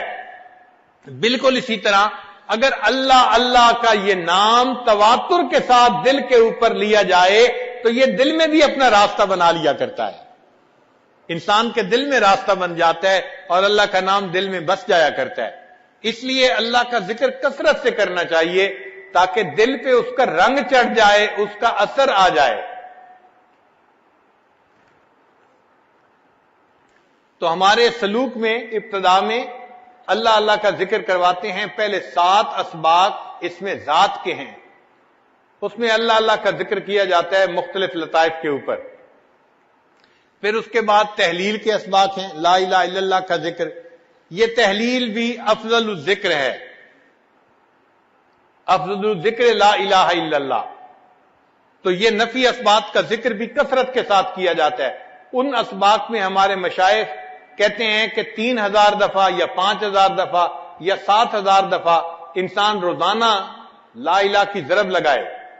اور اس کی اوپر کی حد کوئی نہیں ہے، کم کی حد تو ہے، اوپر کی حد نہیں ہے، جتنا مرضی لگائے. الحمدللہ اس وقت بھی ایسے لوگ ہیں جو اپنے معاملات بتاتے ہیں کہ ہم ایک دن میں 40,000 مرتبہ روزانہ تحلیل کا سبق کرتے ہیں. ہم ہی میں سے ہیں اسی ماحول میں، ان کے لیے بھی یہی مصروفیتیں ہیں، ان کے لیے بھی یہی تقاضے ہیں، مگر ان کے دل میں اللہ کی محبت ہے جس وجہ سے وہ اللہ کی یاد کے لیے وقت نکال لیتے ہیں. اور ہم محبت کی وہ حرارت محسوس نہیں کرتے. ہم کہتے ہیں جی ہمارے پاس فرصت ہی نہیں ہے، ہمارے لیے 3,000 دفعہ کرنا مشکل ہوتا ہے. یہ تحلیل کا ذکر ایسا ہے جیسے ایک آدمی کسی فرش کے اوپر جھاڑو دے دے تو گرد مٹی ساری صاف ہو جاتی ہے. یہ تحلیل بھی اسی طرح انسان کے دل سے ما سوا کے جتنے اثرات ہوتے ہیں سب کو مٹا دیتے ہیں. حضرت مجدد ثانی رحمت اللہ علیہ نے اپنے مکتوبات میں تفصیل لکھی ہے اور اس کے بعد ایک شعر لکھا ہے. فرماتے ہیں عشق کی آتش کا جب شعلہ اٹھا، جب انسان کے دل میں عشق کی آتش کا شعلہ اٹھتا ہے، ما سوا معشوق سب کچھ جل گیا. تو معشوق کے سوا جو کوئی بھی ہوتا ہے سب کچھ جل جاتا ہے. عشق کی آتش کا جب شعلہ اٹھا، ما سوا معشوق سب کچھ جل گیا. تیغ لا سے قتل غیر حق ہوا، یعنی لا کی تلوار سے جو غیر حق تھا، اللہ کے علاوہ جو کچھ تھا سب ختم ہو گیا. تیغ لا سے قتل غیر حق ہوا، دیکھیے پھر بعد اس کے کیا بچا.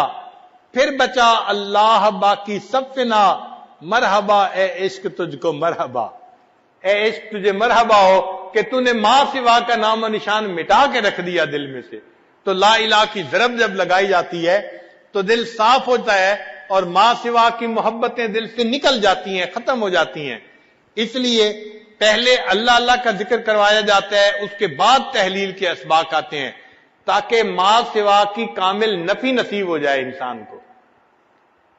ویسے بھی حدیث پاک میں یہ لا الہ الا اللہ کے بہت زیادہ فضائل ہیں. نبی علیہ السلام نے ارشاد فرمایا الایمان بضع و ستون شعبہ اعلیھا شہادت اللہ الہ الا اللہ وادناھا اماطۃ الاذى عن الطریق والحیاء شعبۃ من الایمان. یعنی ایمان کے 73 شعبے ہیں اور ان میں سب سے جو اعلیٰ ہے وہ لا الہ الا اللہ ہے. تو لا الہ الا اللہ اللہ کے ہاں اتنی اہمیت رکھتا ہے، اس کا ذکر کرنا اللہ کو بہت پسند ہے. جابر رضی اللہ عنہ فرماتے ہیں کہ نبی السلام نے فرمایا افضل الدعاء لا الہ الا اللہ، یعنی افضل دعا لا الہ الا اللہ ہے.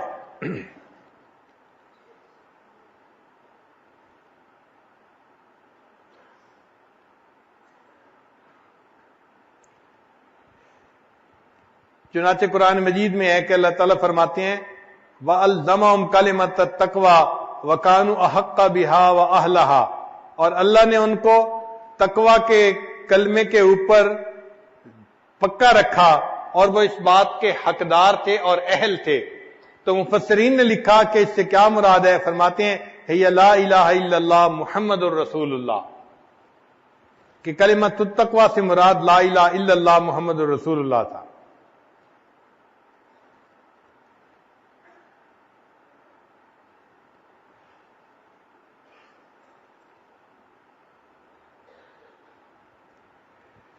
حضرت علی اللہ عنہ فرماتے ہیں کہ میں نے ابن عمر اللہ عنہ سے سنا، وہ کہتے تھے کہ میں نے نبی علیہ السلام سے سنا اور لوگوں نے بھی سنا یقولون لا الہ الا اللہ واللہ اکبر، یعنی تکبیر پڑھ رہے تھے نبی علیہ السلام حج کے موقع پر بین مکہ و منا، منا اور مکہ کے درمیان نبی علیہ السلام تشریف لے جا رہے تھے اور یہ تکبیر پڑھ رہے تھے.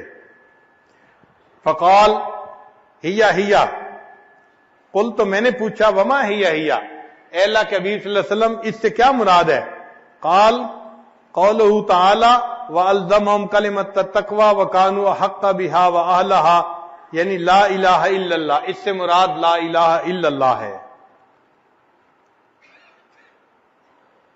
ابو ذر اللہ عنہ فرماتے ہیں کہ نبی السلام نے فرمایا یا رسول اللہ، اے اللہ کے رسول صلی اللہ علیہ وسلم اوصنی، مجھے کوئی وصیت فرما دیجئے. قال صلی اللہ علیہ وسلم، نبی علیہ السلام نے ارشاد فرمایا اتق اللہ، اللہ سے ڈرو، وَإِذَا عَمِلْتَ سَيِّئَةً فَأَتْبِعْهَا حَسَنَةً تَمْحُهَا، اگر تم کوئی برائی کر بیٹھو اس کے بعد نیکی کرو تاکہ نیکی اس برائی کو دھو دے۔ قال قلت یا رسول اللہ، میں نے کہا اے اللہ کے حبیب صلی اللہ علیہ وسلم، امن الحسنات لا الہ الا اللہ، کیا لا الہ الا اللہ یہ بھی نیکیوں میں سے ہے؟ قال صلی اللہ علیہ وسلم، نبی صاحب نے فرمایا من افضل الحسنات، یہ تو سب سے بہترین نیکی ہے لا الہ الا اللہ پڑھنا۔ تو دیکھیے اللہ کے حبیب صلی اللہ علیہ وسلم لا الہ الا اللہ پڑھنے کو سب سے بہترین نیکی فرما رہے ہیں۔ ابن عباس نے فرماتے ہیں کہ قرآن مجید میں ہے لہو دعوت الحق، اس سے مراد لا الہ الا اللہ ہے۔ اکرمہ رضی اللہ عنہ سے روایت ہے کہ اللہ تعالیٰ نے فرمایا کہ یا ایھا الذین آمنوا اتقوا اللہ وقولوا قولا سدیدا، تو قول سدید سے کیا مراد ہے؟ وہ فرماتے ہیں لا الہ الا اللہ اس سے مراد ہے۔ اور فرماتے ہیں کہ اللہ تعالیٰ نے فرمایا قد افلح من تزکا، تزکا سے کیا مراد ہے؟ وہ فرماتے ہیں من قال لا الہ الا اللہ۔ اور ایک اور جگہ قرآن مجید کی آیت ہے وَوَيْلٌ لِّلْمُشْرِكِينَ الَّذِينَ لَا يُؤْتُونَ الزَّكَاةَ، وہ مشرک جو زکوٰۃ نہیں دیتے، تو فرماتے ہیں کہ زکوٰۃ سے کیا مراد؟ فرمایا الَّذِينَ لَا يَقُولُونَ لَا إِلَٰهَ إِلَّا اللَّهُ، لا الہ الا اللہ اس سے مراد ہے۔ اور موسیٰ علیہ السلام نے جب فرعون سے کہا تھا کہ هَلْ لَكَ أَن تَزَكَّىٰ إِلَىٰ أَن تَقُولَ لَا إِلَٰهَ إِلَّا اللَّهُ، ان سے مراد ان کی یہ تھی کہ تو لا الہ الا اللہ پڑھ لے۔ اور قرآن مجید کی آیت ہے ان الذین قالوا ربنا اللہ ثم استقاموا، کہ وہ لوگ جنہوں نے کہا ہمارا رب اللہ ہے پھر اس پر پکے ہو گئے۔ تو اس سے مفسرین نے فرمایا کہ اس سے مراد ہے کہ اللہ شہادت لا الہ الا اللہ، جو لا الہ الا اللہ کی شہادت پر پکے ہو گئے۔ قرآن مجید میں اللہ تعالیٰ ارشاد فرماتے ہیں الا من اذن له الرحمن وقال صوابا، یہاں صوابا سے کیا مراد ہے؟ فرمایا لا الہ الا اللہ اس سے مراد ہے۔ چنانچہ لوط علیہ السلام نے اپنی قوم سے کہا تھا الیس منکم رجل رشید، تو فرمایا تھا الیس منکم رجل یقول لا الہ الا اللہ، تم میں سے کوئی لا الہ الا اللہ کہنے والا نہیں ہے، اس سے مراد تھا رجل الرشید۔ قرآن مجید کی آیت ہے کہ جہنمی جہنم میں کہیں گے رب ارجعون، اے اللہ ہمیں واپس لوٹا دیجئے، لعلی اعمل صالحا فیما ترکت کلا، تو اعمل صالحہ سے کیا مراد ہے؟ تو مفسرین نے لکھا کہ اقول لا الہ الا اللہ، تاکہ میں لا الہ الا اللہ کہہ سکوں۔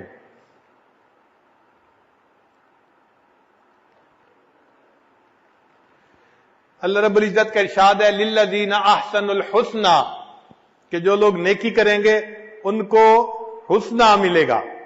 اس سے کیا مراد ہے؟ فرمایا کہ جو لوگ کہیں گے لا الہ الا اللہ، الحسنہ سے مراد الجنہ، ان کو جنت ملے گی، وزیادہ، اور زیادہ سے مراد النظر الی وجہ اللہ تبارک و تعالی، اللہ تعالی کا دیدار کرنا۔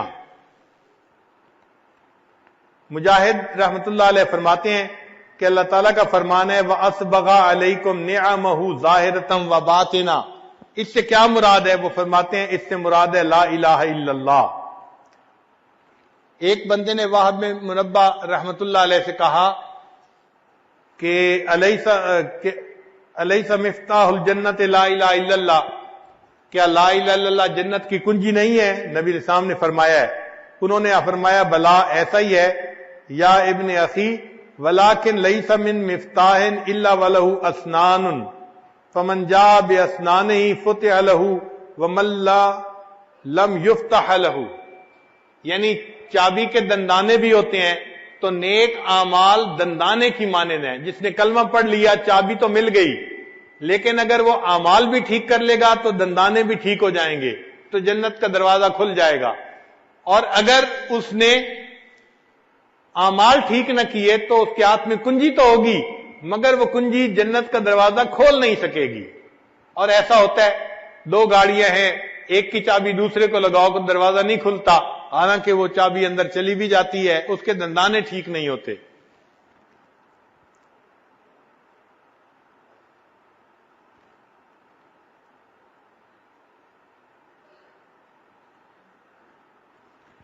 حسن رضی اللہ عنہ فرماتے ہیں قال رسول اللہ صلی اللہ علیہ وسلم، نبی علیہ السلام نے ارشاد فرمایا من قال لا الہ الا اللہ تاشت ما فی صحیفتہ من السیئات حتی یعود الی مثلہا، کہ جس بندے نے لا الہ الا اللہ پڑھا، اس لا الہ الا اللہ پڑھنے پر اس کے نام اعمال میں جتنے گناہ ہوتے ہیں اللہ سب گناہوں کو مٹا دیتے ہیں۔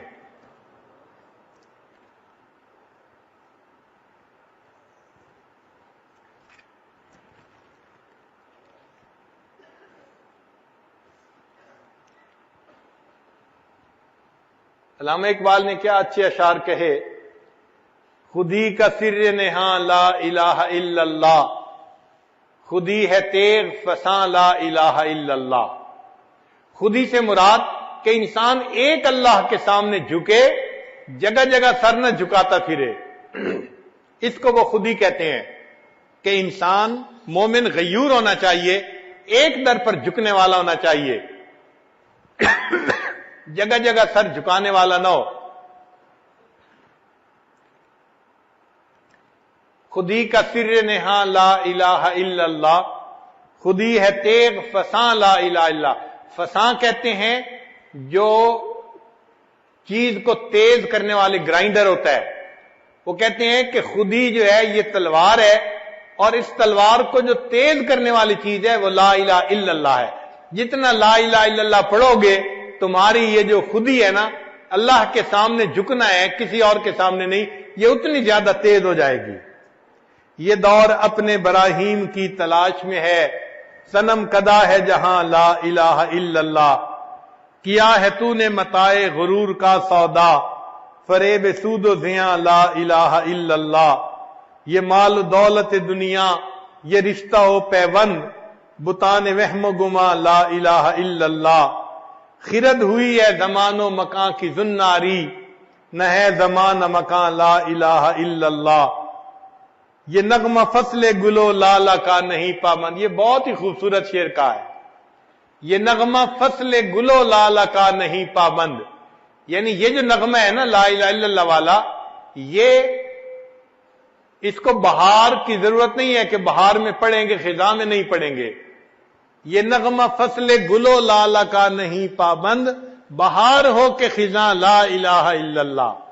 ہمیں تو ہر حال میں لا الہ الا اللہ پڑھنا ہے۔ اور آخری بات کہتے ہیں اگرچہ بت ہیں جماعت کی آستینوں میں، مجھے ہے حکم اذاں لا الہ الا اللہ۔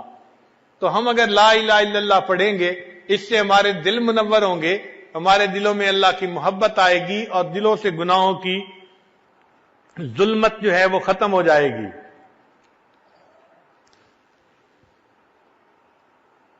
پھر اللہ رب العزت کا جو نام ہے نا، یہ نام بھی کتنا پیارا نام ہے۔ کہنے والے نے کہا اللہ اللہ اینچ شیری ہست نام، یعنی اللہ اللہ جو ہے یہ کتنا میٹھا لفظ ہے۔ اللہ اللہ اینچ شیری ہست نام، شیر و شکر می شود جانم تمام، کہ جب میں اللہ اللہ کا نام لیتا ہوں تو میرا پورا جسم ایسے میٹھا ہو جاتا ہے جیسے کسی چیز کے اندر چینی کو ملا کے اسے میٹھا کر دیا گیا ہو۔ اللہ کے نام میں واقعی ایسی مٹھاس ہے۔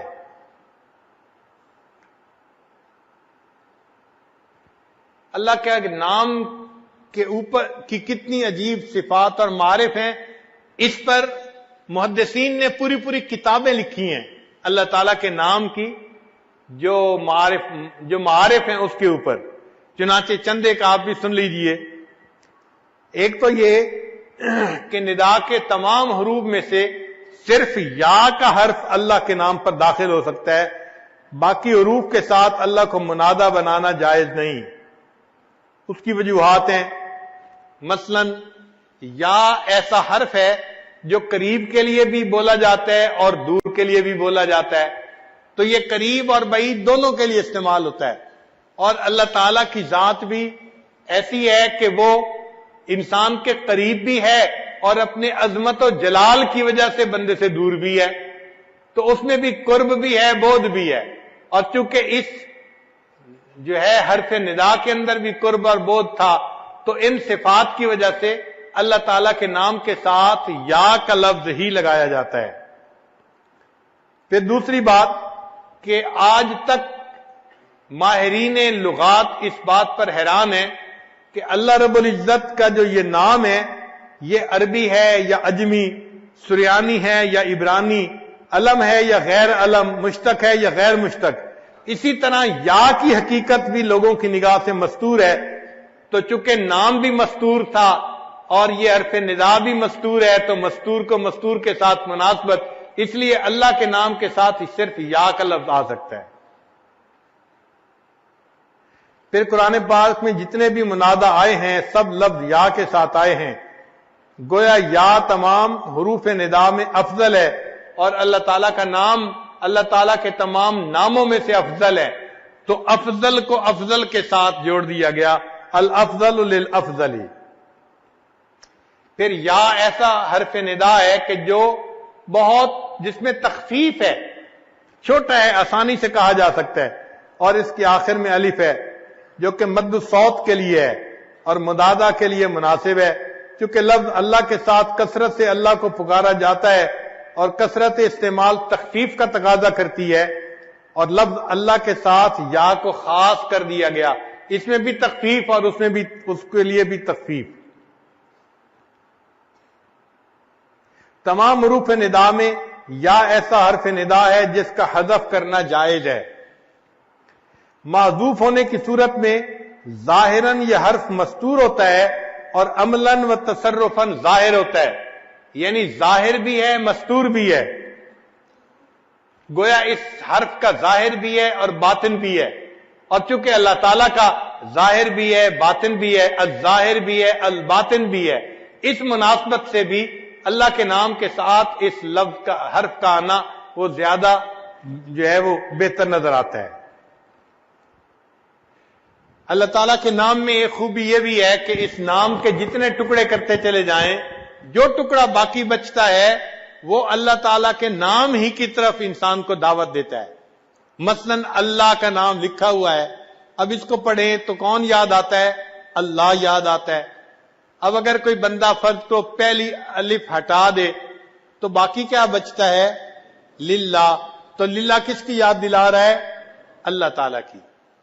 اچھا ایک اور لام ہٹا دے تو پھر باقی کیا رہ گیا؟ لہو، لہو ما فی السماوات و ما فی الارض، وہ بھی اللہ کی یاد دلاتا ہے۔ اچھا اگر دوسرا لام بھی ہٹا دیا جائے تو پھر باقی کیا بچ جاتا ہے؟ ہو بچ جاتا ہے، لا الہ الا ہو، وہ بھی اللہ ہی کی طرف انسان کو متوجہ کرتا ہے۔ کتنا خوبصورت نام ہے۔ لوگوں کے نام ہوتے ہیں ایک حرف نکال دو باقی نام کا کوئی مطلب ہی نہیں بنتا، بے معنی سا نام ہو جاتا ہے۔ اللہ آپ کتنے عظیم ہیں، آپ نے اپنے لیے کتنا خوبصورت نام پسند کیا، کوئی بندہ الگ الگ بھی کرتا جائے تو جو بچے گا وہ بھی اللہ کے نام کی طرف ہی انسان کو جو ہے وہ متوجہ کرے گا۔ پھر اللہ تعالیٰ کے جتنے باقی نام ہیں وہ سارے کے سارے ایک صفت پر دلالت کرتے ہیں، مثلا الکریم کرم کی صفت کے اوپر، الجواد جود کی صفت کے اوپر، تو ہر اسم جو ہے وہ ایک ایک صفت کے اوپر دلالت کرتا ہے، لیکن اللہ کا نام ایسا ہے جو اللہ تعالیٰ کی تمام صفات کی طرف اشارہ کرتا ہے، یہ ایسا افضل نام ہے۔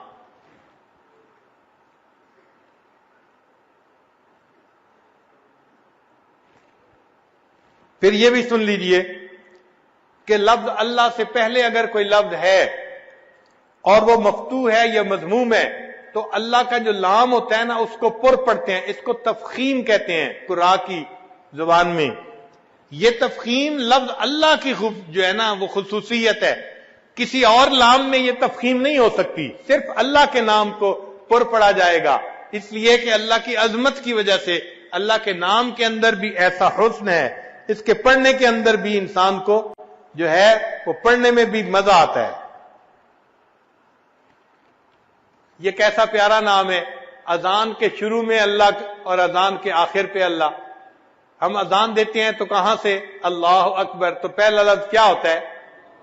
اور جب اذان ختم کرتے ہیں تو لا الہ الا اللہ، تو کہاں پہ ختم کیا؟ اچھا نماز شروع کرتے ہیں تو کیا پڑھتے ہیں؟ اللہ اکبر تکبیر تحریمہ، تو اللہ کے نام سے نماز کی ابتدا، اور جب سلام پھیرتے ہیں تو پڑھتے ہیں السلام علیکم ورحمۃ اللہ، تو اللہ کے نام پہ انتہا۔ تو اذان کی ابتدا اور انتہا اللہ کے نام سے، نماز کی ابتدا اور انتہا اللہ کے نام سے۔ یہ کیسا پیارا نام ہے، اگر یہ کسی بندے کے دل میں بس جائے تو سوچئے کہ اس بندے کو کتنی نعمت اللہ کے ہاں سے نصیب ہو گئی۔ اس لیے بچہ جب دنیا میں آتا ہے تو سب سے پہلے اس کے کان میں اللہ کا نام پہنچایا جاتا ہے۔ جب اذان دیتے ہیں بچے کے کان میں تو اللہ اکبر سے شروع کرتے ہیں، تو سب سے پہلا نام کیا پہنچا؟ اللہ کا نام پہنچا۔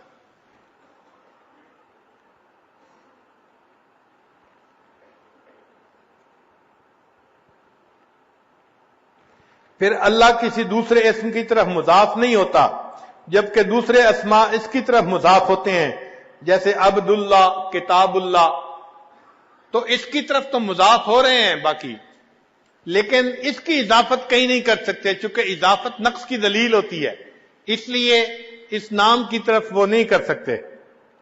اللہ تعالیٰ احتیاج سے پاک ہیں، ایسے اللہ تعالیٰ کا نام بھی احتیاج سے پاک ہے۔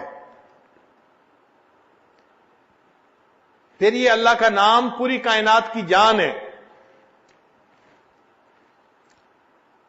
ان اللہ عز وجل یقول لاسرافیل اذا سمعت قائلا یقول اللہ اللہ فاخر النفخۃ 40 سنۃ اکراما لقائلها، کہ جب تو کسی بندے سے سنے کہ وہ اللہ کا لفظ کہہ رہا ہے، اس نام کے اکرام کی وجہ سے سور پھونکنے میں 40 سال تاخیر کر دینا۔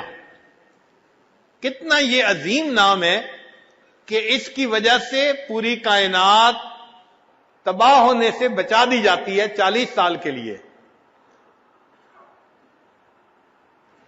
جب اللہ تعالیٰ نے آدم علیہ السلام میں روح پھونکی تو حدیث پاک میں آتا ہے کہ جیسے ہی وہ زندہ ہوئے تو انہوں نے سب سے پہلے اللہ کا نام لیا۔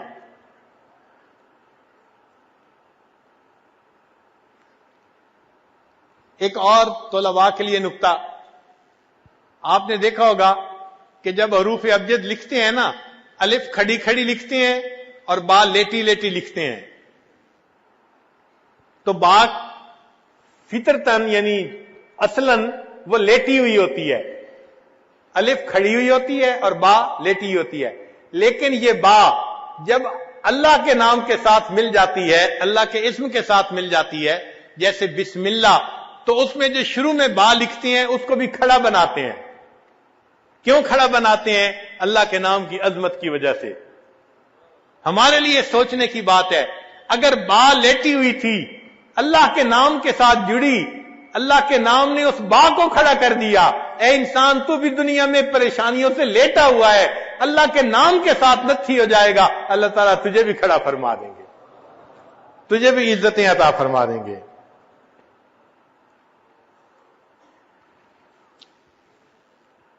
حضرت عمر بن عبدالعزیز رحمت اللہ علیہ اپنے کاتب کو کہا کرتے تھے کہ جب بسم اللہ لکھنا ہو تو با کو ذرا اونچا کر کے لکھا کرو، جتنا اونچا کر کے لکھو گے اتنا بسم اللہ میں حسن زیادہ ہوگا۔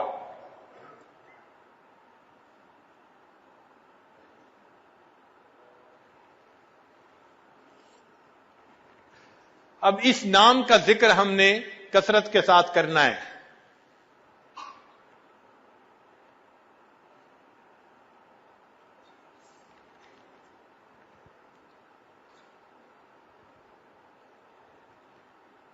ہمارے ایک بزرگ فرماتے ہیں، مومنا ذکر خدا بسیار گو، مومنا ذکر خدا بسیار گو، تابعہ بی درد عالم آبرو،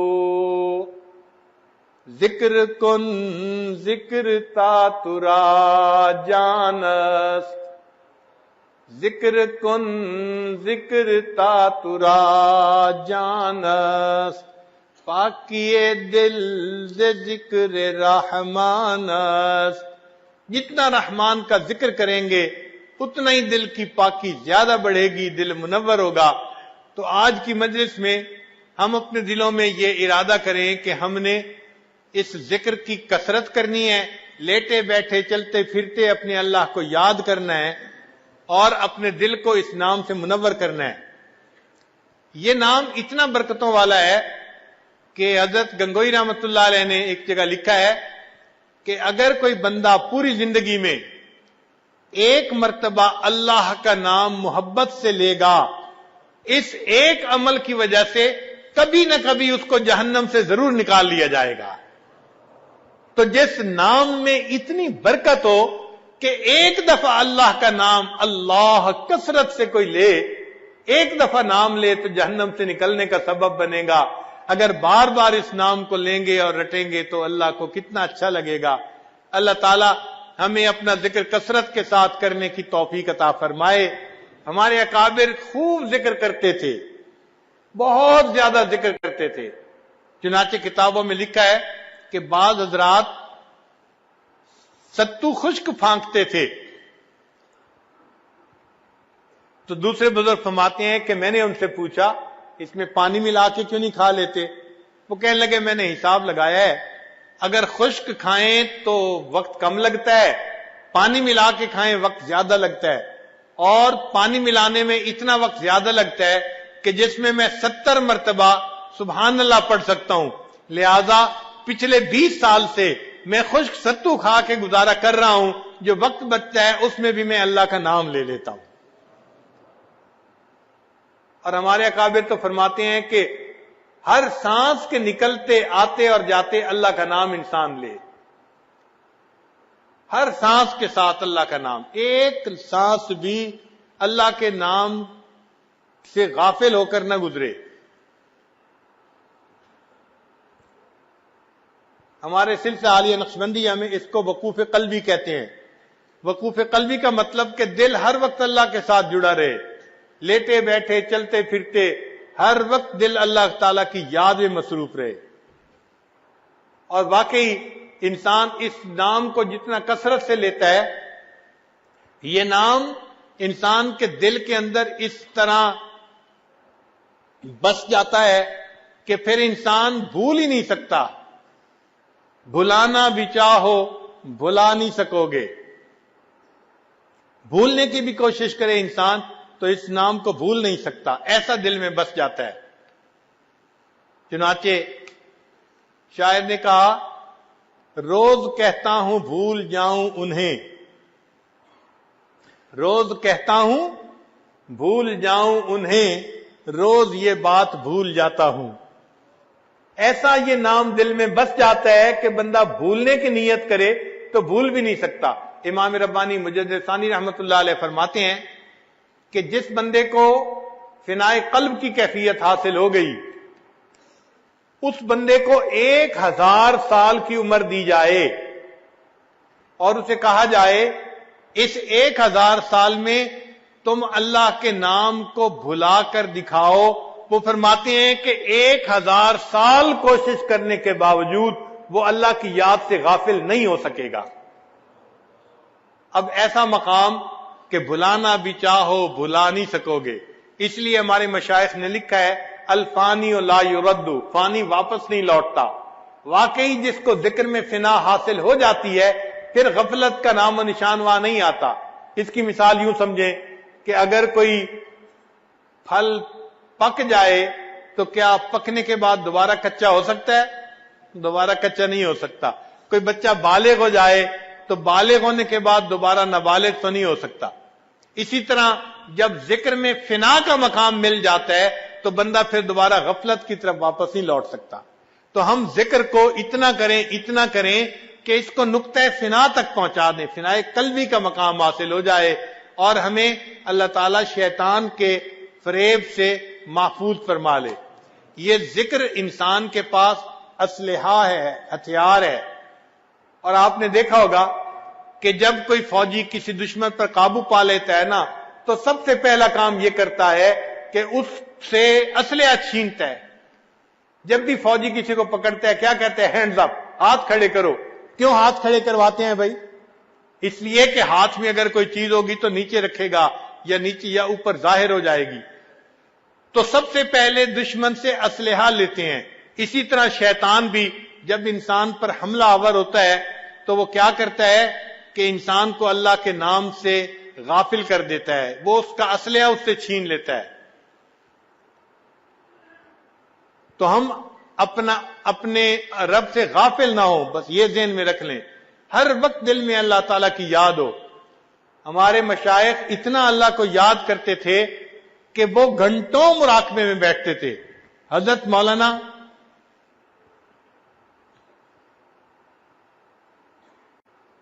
غلام اللہ خان رحمت اللہ علیہ، انہوں نے قرآن مجید کی تفسیر پڑھی تھی ایک بزرگ سے. ہمارے حضرت مرشد عالم رحمت اللہ علیہ نے بھی انہی سے تفسیر پڑھی تھی. ان بزرگوں کو اللہ رب العزت نے نقشبندیہ سلسلہ میں بہت زیادہ جو ہے وہ ذکر کی توفیق عطا فرمائی تھی. ہمارے حضرت فرمایا کرتے تھے، وہ اتنا ذکر کرتے تھے کہ عشاء کے بعد مراقبہ کرواتے تھے جس کی اختتامی دعا نہیں ہوتی تھی. ہم بڑے حیران ہوئے کہ عشاء کے بعد مراقبہ کرواتے تھے اور اس کی اختتامی دعا نہیں ہوتی تھی. تو حضرت نے فرمایا ہاں، حضرت نے سب مریدین میں اعلان کیا ہوا تھا کہ بھائی جب مراقبہ میں شروع کروں گا آپ مراقبے میں شریک ہو جائیں، پھر جو تھک جائے وہ اٹھ کے چلا جائے. ایک جاتا تھا، دوسرا جاتا، تیسرا جاتا، لوگ اٹھ کے جاتے تھے. تہجد کا وقت ہو جاتا، حضرت جب سر اٹھاتے تھے تو سب لوگ جا چکے ہوتے تھے، حضرت اٹھ کے تہجد کی نیت مان لیتے تھے. ان کے مراقبے میں اختتامی دعا ہی نہیں ہوا کرتی تھی، اتنا لمبا مراقبہ کیا کرتے تھے. گھنٹوں اللہ کی یاد میں بیٹھا کرتے تھے. سید احمد بدوی رحمت اللہ علیہ مصر میں ایک بزرگ ہوئے ہیں، ان کے بارے میں آتے ہیں کہ وہ کئی دن کا مراقبہ کرتے تھے، یعنی 40 دن مراقبے میں بیٹھتے تھے. کیا مراد؟ فقط نماز کے وقت اٹھتے تھے اور نماز پڑھ کے پھر مراقبے میں، پھر اٹھتے تھے نماز پڑھ کے پھر مراقبے میں. 40 دن ایسے گزارتے تھے. تو ان کے حالات زندگی میں لکھا ہے کثرت ذکر کرنے کی وجہ سے ان کے چہرے پہ اتنا نور تھا کہ لوگ ان کے چہرے کا نور دیکھ کے برداشت نہیں کر سکتے تھے. تو وہ اپنے چہرے کو لپیٹا کرتے تھے، ڈاٹا باندھا کرتے تھے. عام آدمی ان کے چہرے کو دیکھ کے برداشت نہیں کر سکتا تھا، بے ہوش ہو جاتا تھا. ایسا نور اللہ نے ان کے چہرے پہ عطا فرمایا تھا. تو ہمارے بزرگوں نے تو 40 دن کے مراقبے کیے اور ہم 40 منٹ کا مراقبہ بھی نہیں کر پاتے. 2 منٹ 4 منٹ کے مراقبے سے انسان کا دل نہیں سنورتا. جو دل بگڑنے میں جو ہے 20 سال لگے اس کو بگاڑنے میں، اب اس کو سنوارنے میں 20 منٹ تو لگیں گے ہی نا. یہ کیسے ہو سکتا ہے کہ ہم 2 منٹ کا مراقبہ کریں اور دل سنور جائے؟ تو اس کے لیے وقت لگانا پڑے گا. ہم اس کو اپنی ایک ضرورت سمجھیں. موت سے پہلے یہ نعمت اللہ نے ہمیں عطا فرمائی ہے. ہم اپنے دل کو سنوار لیں تو یہ قلب سلیم بن جائے گا. اور اللہ تعالیٰ فرماتے ہیں کہ یوم لا ینفع مال ولا بنون الا من اتى اللہ بقلب سلیم. قیامت کے دن نہ مال کام آئے گا، نہ اولاد کام آئے گی، بیٹے کام آئیں گے. ہاں جو سنورا ہوا دل لایا وہ دلوں سے کام آئے گا. اللہ تعالیٰ دلوں کے بیوپاری ہیں، بندے سے دل مانگتے ہیں، اے بندے مجھے اپنا دل دے دے. ہم اللہ کو اپنے دل میں بسا لیں، اتنا ذکر کریں کہ اللہ دل میں آ جائے، اتنا ذکر کریں کہ اللہ دل میں سما جائے، بلکہ اتنا ذکر کریں کہ اللہ دل میں چھا جائے. حضرت مجذوب رحمۃ اللہ نے یہی کہا، یاد میں تیری سب کو بھلا دوں کوئی نہ مجھ کو یاد رہے. یاد میں تیری سب کو بھلا دوں کوئی نہ مجھ کو یاد رہے. تجھ پر سب گھر بار لٹا دوں خانہ دل آباد رہے. سب خوشیوں کو آگ لگا دوں غم سے تیرے دل شاد رہے. سب کو نظر سے اپنی گرا دوں تجھ سے فقط فریاد رہے. اب تو رہے بس تادم آخر ورد زباں اے میرے الہ لا الہ الا اللہ لا الہ الا اللہ. اللہ تعالیٰ ہمیں اس ذکر کو کثرت کے ساتھ کرنے کی توفیق عطا فرمائے۔ وآخر دعوانا ان الحمد للہ رب العالمین۔